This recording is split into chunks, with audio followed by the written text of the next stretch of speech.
Machan Haïti, c'est un nan média qui toujours et aller chercher information pour porter pour côté où il est là. Là, nous retrouvons nous là exactement Madeleine.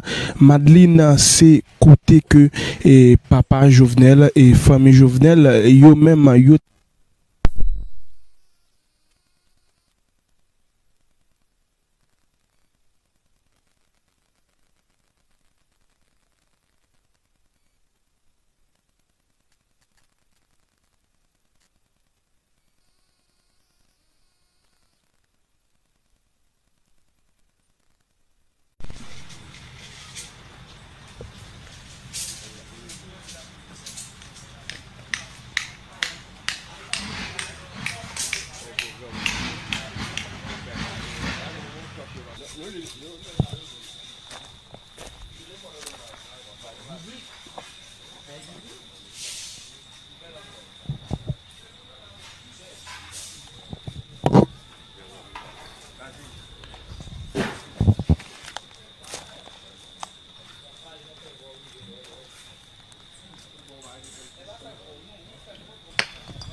Non, bagay parce que même ici,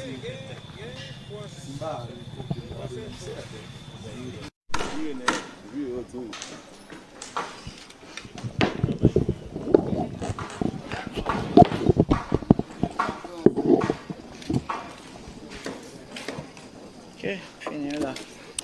Pas parler.